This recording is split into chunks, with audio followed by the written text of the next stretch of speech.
देख रहे हैं नेटवर्क 33 राजकुमार के साथ। तो चलिए पढ़ते हैं आज की कहानी की ओर। दोस्तों, शाम का समय था और आज ठंडी ठंडी हवाएं अपना कहर बरपा रही थी। ठंड का एक ऐसा जमावड़ा था कि लोगों को दिन में भी चादर ओढ़कर ही घर से बाहर निकलना पड़ रहा था। हल्की हल्की ठंडी ठंडी हवाओं ने मेरे शरीर को भी पूरे तरीके से बर्फ़ की तरह से जमा दिया था। उस समय मैं ड्राइव कर रहा था और मैं अपनी सारी डिलीवरीज ख़त्म कर चुका था। जब मैं वापस अपने दुकान पर पहुंचा तो मेरे मालिक ने मुझे आज एक और डिलीवरी करने का न्योता दे दिया। साथ ही उन्होंने बताया कि आज आपको एक्स्ट्रा बोनस भी मिलेगा। और दोस्तों, मैं आपको बताना चाहूँगा कि हम ट्रक ड्राइविंग का काम इसलिए करते हैं ताकि हम अपने घर का खर्चा करा सकें, जिस कारण मैं इस डिलीवरी को कंप्लीट करने हेतु तत्काल ही तैयार था। लेकिन मेरे साथी ड्राइवर का कहना था कि उस रास्ते में भूत पिशाच निवास करते हैं, जिस कारण कोई भी उस डिलीवरी को करने से कतरा जाता है। लेकिन मैं आपको पहले भी बता चुका हूं कि मैंने अपनी ज़िंदगी में कभी भी भूत प्रेत जैसी चीज़ों में बिल्कुल भी विश्वास ही नहीं किया, और साथ ही मेरे जीवन में कभी भी इस तरीके की घटना ने कोई जन्म ही नहीं लिया, जिस कारण इन चीज़ों पर विश्वास ही नहीं होना एक लाजमी सी बात थी। लेकिन ज़िंदगी जैसे जैसे समय का पहिया घूमता है तो वैसे वैसे इंसान को इन चीज़ों से सामना करना ही पड़ता है जो इस दुनिया में मौजूद होती हैं। उस दिन रात के करीब 7:30 बजे के आसपास मैं अपना ट्रक पूरा लोड करवाने के बाद वहाँ से निकल पड़ा। आज मेरे साथ कोई नहीं था, या फिर ऐसा कहें कि आज मेरा खलासी उस डिलीवरी के नाम से अपने घर लौट गया। पता नहीं क्यों, लेकिन धमुखेड़ा गांव का नाम जैसे उन सभी लोगों के कानों में पड़ा तो उन सभी की आंखें कुछ पलों के लिए तिलमिला सी गईं। पता नहीं क्या था उस स्थान पर ऐसा, जिस कारण मेरे सभी साथी ड्राइवर और सभी हेल्पर उसका नाम सुनते ही डर के मारे वहां जाने को तैयार नहीं थे। मगर मैं नया नवेला ट्रक ड्राइवर होने के साथ काफ़ी जोशीला भी था। मैं लंबी लंबी उबासियाँ लेता हुआ आगे बढ़ रहा था। तभी मुझे अपने ट्रक के बिल्कुल सामने एक आदमी दिखाई दिया जो मुझसे लिफ्ट मांग रहा था। तभी मैंने बिना कुछ सोचे समझे उस आदमी के सामने अपने ट्रक का ब्रेक लगा दिया। तभी वो आदमी ट्रक के नीचे से बोल पड़ा, अरे भाई साहब, मुझे आगे वाले गांव तक ही जाना है, अगर आप छोड़ दोगे तो भगवान आपका भला करेगा। फिर क्या था, मैंने उसे अंदर बैठने को कहा और फिर वो बंदा मेरी ट्रक में बैठ गया। उसके बैठने के बाद पता नहीं क्यों, लेकिन ट्रक थोड़ी सी हिल गई। या तो मुझे ही ऐसा प्रतीत हुआ या फिर असल में ही कुछ ऐसा हुआ था। और ऊपर से मुझे इस बात का भी डर था कि कहीं सामान के अंदर कोई टूट फूट ना आ जाए, वरना कुछ सामान टूटने पर नुकसान की भरपाई करनी होगी। बाद में मैं अपने आगे वाले हिस्से से नीचे उतरते हुए ट्रक के पीछे पहुंचा और सामान पर अपनी निगरानी दौड़ाने लगा। मैंने देखा कि पूरा सामान एकदम सही से रखा हुआ था। बाद में मैंने इन चीज़ों को नज़रअंदाज किया और वापस से अपने ट्रक में आकर बैठ गया। रास्ता अभी भी तकरीबन 75 किलोमीटर का बाकी था, जिस कारण ट्रक फुल स्पीड में भागने वाली थी। मैं अपने ट्रक में बैठने के बाद अब ट्रक को वापस से उसी स्पीड के साथ आगे बढ़ाने वाला था तो उस बंदे ने मुझसे पूछते हुए कहा, अरे भाई, तुम्हें आगे कहाँ तक जाना है? तो मैंने उसे खेड़ा गांव के बारे में बताया, जिसे सुनकर उसका चेहरा सफ़ेद पड़ गया। मुझे तो समझ ही नहीं आया कि लोगों को उस गांव से ऐसी क्या नफरत है जिसकी वजह से सभी लोगों के अंदर डर नाम का एक भूचाल उठने लगता है। मुझे नहीं मालूम था कि लोगों में उसका क्या खौफ है। मुझे बस अपनी डिलीवरी से मतलब था, तो मैंने उस आदमी से इसके बारे में पूछना भी ठीक नहीं समझा। फिर मैं चुपचाप अपनी ट्रक को ड्राइव कर रहा था।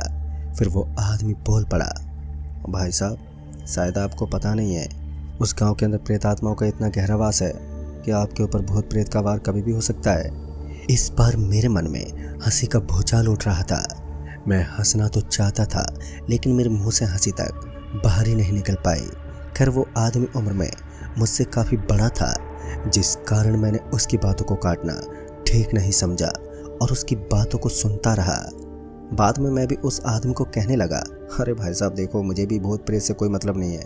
मुझे तो बस अपनी डिलीवरी ख़त्म करके वापस लौटना है, और ये डिलीवरी मैं तत्काल से तत्काल पूरी करके ही घर लौटना चाहता हूँ। फिर मैंने उस आदमी को सीधे मुंह फोड़ते हुए कहने लगा, आप इतने पढ़े लिखे लग रहे हैं, क्या आप भी इन चीज़ों पर विश्वास करते हैं?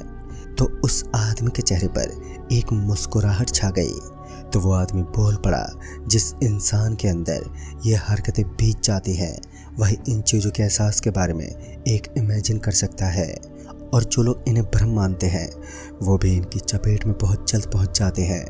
एक बात तो मैं बहुत अच्छे से समझ चुका था कि इस आदमी की तरकत से निकाले गए कुछ तीर मेरे ही तरफ बढ़ रहे थे, यानी कि ये निशाना मेरे ऊपर साध रहा था, क्योंकि यहाँ एक मैं ही तो था जो इन चीज़ों पर विश्वास करने से कतरा जाता था, और यह मेरे ऊपर निशाना साध कर ठीक नहीं कर रहा था, क्योंकि मैं साबित करने वाला था कि इस दुनिया में ना ही तो कोई भूत होता है और ना ही कोई पिशाच या फिर जिन, और होता है तो सिर्फ लोगों का अंधविश्वास।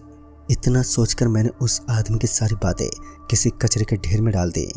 ठंड का जमावड़ा कुछ इस तरह बढ़ चुका था कि मेरे हाथ और पैर एकदम ठंडे पड़ चुके थे।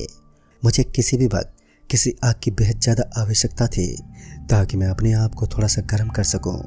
अभी मैं अपने कांपते हाथों से ट्रक ड्राइव कर ही रहा था कि तभी उस आदमी ने मुझे ट्रक रोकने को कहा। दरअसल उसका निवास स्थान आ चुका था जहां उसे उतरना था।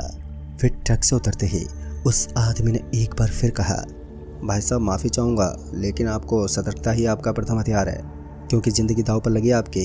भूत प्रेत कभी भी आपको मौत के द्वार तक पहुंचा सकते हैं। इस बार उस आदमी की बातों से मेरे दिल में एक जोरदार ठेस पहुंचा। दरअसल उसके कहने का अंदाज मुझे बड़ा ही अजीब और सीरियस लगा, जिस कारण मुझे थोड़ा बहुत ठेस तो पहुंचा ही था, लेकिन मैंने एक बार फिर उस आदमी की बातों को अपने दिमाग से निकालना ही बेहतर समझा, क्योंकि मैं नहीं चाहता था कि इस डिलीवरी पूरा करने से पहले मेरा दिमाग खराब हो जाए। और इस वक्त मैं उस गांव के बेहद करीब भी पहुंच चुका था। उस गांव से थोड़ा पहले ही मुझे बड़ी बड़ी जंगली झाड़ियाँ दिखाई दे रही थी, और साथ ही बड़े बड़े कच्चे मकान भी वहाँ पर नजर आ रहे थे। ऐसा लग रहा था मानो कुछ समय पूर्व ही यहाँ से किसी गांव को खाली किया गया हो, क्योंकि कच्चे मकान टूटे फूटे जमीन पर पड़े हुए थे, और वहाँ पर कच्चे ईंटें भी दिखाई दे रहे थे। यहाँ से तकरीबन 4 किलोमीटर आगे से ही उस गांव का एरिया शुरू होता था, लेकिन अभी तक सब कुछ सही चल रहा था। अब ट्रक भी नॉर्मल रफ्तार के साथ आगे बढ़ ही रहे थे। ट्रक के सामने मुझे एक कुत्ता दिखा। उस कुत्ते का एक पाँव नहीं था, तभी वो अपने 3 पैरों के साथ सड़क पर बैठा हुआ था। जब मैंने ट्रक का हॉर्न दिया तो वो कुत्ता अपनी जगह से उठता हुआ सड़क से नीचे पहुंच गया, लेकिन नीचे पहुंचने के बाद वो मेरे ट्रक की तरफ देखकर जोर जोर से भौंकने लगा। वो कुत्ता इतनी जोर जोर से भौंक रहा था मानो मैंने उसका खाना खा लिया हो। लेकिन जब मुझे ऐसा प्रतीत हुआ कि वो मेरे ट्रक की तरफ नहीं बल्कि ऊपर की तरफ देखकर भौंक रहा है, तो मैंने पहले तो नीचे उतरने का सोचा, मगर बाद में मैंने अपने फैसले में बदलाव कर दिया। मैंने अपने ट्रक को आगे बढ़ाना ही ठीक समझा, क्योंकि अब उस गांव की दूरी बेहद कम थी। उसके बाद मेरी ट्रक उस गांव की तरफ बढ़ने लगी जो यहाँ से बेहद कम दूरी पर था। धीमे धीमे ट्रक की रफ्तार मैंने काफ़ी कम कर दी थी। रात के करीब 11 बजने को आए थे। चारों तरफ ठंड के साथ साथ जोरदार सन्नाटा छाया हुआ था। रात में आने वाले कीड़ों की ध्वनि साफ साफ मेरे कानों में पड़ रही थी, और मुझे ऐसा फील हो रहा था कि इस समय मैं एक वीरान जगह पर हूँ। सिर्फ मेरे ट्रक की ध्वनि मुझे सुनाई दे रही थी, क्योंकि मुझे चारों तरफ ना ही तो कोई जानवर दिखाई पड़ रहा था और ना ही कोई पक्का मकान। ऐसा वीरान स्थान मैं अपनी ज़िंदगी में पहली बार देख रहा था, जहाँ सन्नाटे के अलावा किसी और चीज़ की मौजूदगी नहीं थी। अभी भी मेरी ट्रक स्पीड में आगे बढ़ती ही जा रही थी, और तभी ट्रक के नीचे से मुझे एक बड़ी तेज आवाज़ सुनाई दी। मुझे ऐसा प्रतीत हुआ कि ट्रक के टायर के नीचे कुछ कुचला गया है। लिहाजा मैं अपने ट्रक से नीचे उतर गया तो मैंने देखा कि मेरे ट्रक का एक टायर पूरा खून से सना हुआ था, और ऐसा लग रहा था मानो मेरे ट्रक के नीचे किसी ने अपनी जान गंवा दी हो। ये नज़ारा बड़ा ही डरावना था। फिर मैं अपने ट्रक के थोड़ा पीछे देखने लगा तो मैंने देखा कि 3 पैरों वाला वो कुत्ता एक जमीन से एकदम चिपका हुआ था, यानी कि उसी कुत्ते ने मेरे ट्रक के टायर के नीचे जाने की हिमाकत की थी। मुझे खुशी तो इस बात की हो रही थी कि मेरे हाथों से किसी इंसान की मौत नहीं हुई, लेकिन दुख तो इस बात का भी था कि यहाँ पहुँचते पहुँचते मैंने एक जीव को मौत के घाट उतार दिया। मुझे जोरों की ठंड लगने लगी तो मैं वापस से अपने ट्रक में चढ़ने लगा। तभी मुझे एक औरत की आवाज़ आई, तुमने हमारे पालतू कुत्ते को मारकर अपनी मौत को दावत दी है। मैं अपने पीछे मुड़ा तो वहाँ पर कोई भी नहीं था, और जब अपने सामने देखने लगा तो वहाँ पर सिर्फ सन्नाटा पसरा हुआ था। मुझे लगा कि शायद ये मेरा भ्रम होगा, जिस कारण मुझे ऐसी आवाज़ें सुनाई दी हैं। मैं ट्रक में बैठकर ट्रक को आगे बढ़ाने ही वाला था कि मेरी नज़र मेरी बगल वाली सीट पर पड़ी तो मैंने पाया कि वहाँ एक औरत एक कुत्ते को अपनी गोद में लिए बैठी थी। और उस औरत को अपने ट्रक में देखने के बाद जहाँ मुझे एक तरफ हैरानी हो रही थी तो दूसरी तरफ डर ने मेरे दिल में अपना भयानक आतंक मचाना शुरू कर दिया था, क्योंकि जब मेरी नज़र उस औरत के कदमों पर पड़ी तब मेरी हवा ही निकल गई। दरअसल मैंने बड़े बुजुर्गों से सुना था कि डायन जैसी चीज़ों के पैर पीछे की तरफ मुड़े हुए होते हैं, तो असल में कुछ ऐसा ही था। उस औरत के कदम पीछे की ओर मुड़े हुए थे। मुझे जल्दी से जल्द या तो ट्रक को इस स्थान से निकालना था या फिर अपने आप को। मुझे समझ ही नहीं आ रहा था कि अब मैं करूँ तो करूँ क्या, क्योंकि वो औरत बिना मेरी तरफ देखे ही मेरे दिल में खौफ पैदा कर रही थी। तो दूसरी तरफ उस कुत्ते का रूप मैं पहले भी देख चुका था। मुझे इन दोनों की करतूत कुछ समझ में नहीं आ रही थी कि यहाँ पर हो क्या रहा है। अब मेरी समझ से सब कुछ बाहर था, लेकिन मुझे एक बात अच्छे तरीके से पता चल चुकी थी कि इस वक्त मैं किसी डायन के साथ ट्रक में बैठा हुआ हूँ, जहाँ कभी भी मेरे ऊपर मौत का वार हो सकता है। मैंने उस वक्त अपनी डिलीवरी को नज़रअंदाज किया और ट्रक से नीचे उतर गया। ट्रक से नीचे उतरने के बाद भी मुझे यहाँ से भागने का कोई बचाव वाला मार्ग वहाँ पर दिखाई नहीं दे रहा था। सिर्फ एक ही रास्ता बचा था, सामने की तरफ वाला।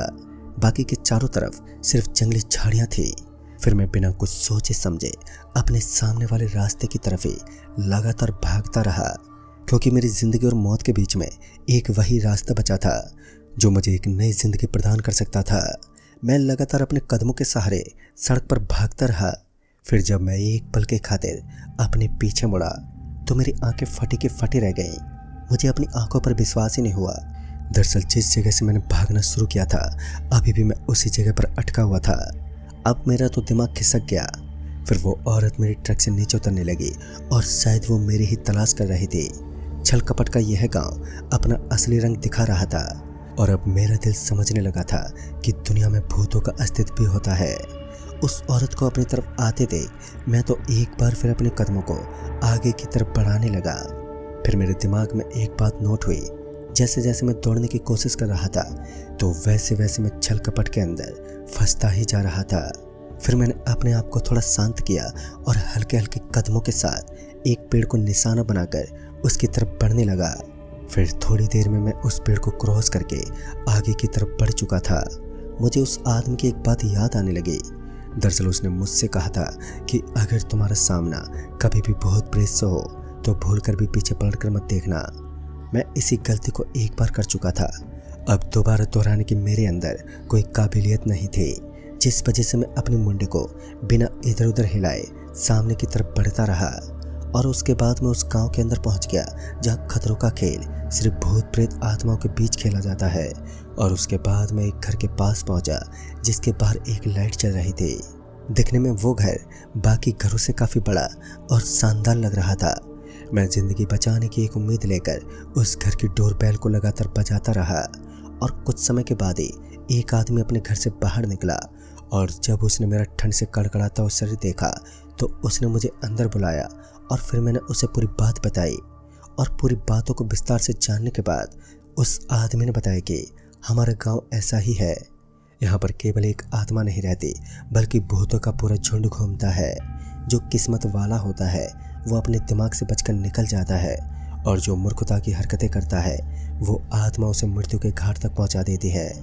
और वैसे भी इस जगह तक पहुंचने के लिए आपका सामना एक आदमी से भी होता है जो आपको रोकने की बहुत कोशिश करता है, मगर आप नहीं रुकते तो वो गाड़ी से नीचे उतर जाता है। और दोस्तों फिर मुझे याद आया कि ये तो उसी शख्स की बात कर रहे हैं जो मुझे रास्ते में मिला था, यानी कि वो भी एक भूत ही था। दोस्तों उस दिन के बाद सच बताऊं तो मैंने ट्रक ड्राइविंग के इस काम में कभी भी लापरवाही का कदम नहीं उठाया। तो दोस्तों इस कहानी में बस इतना ही। तब तक के लिए बाय एंड टेक केयर।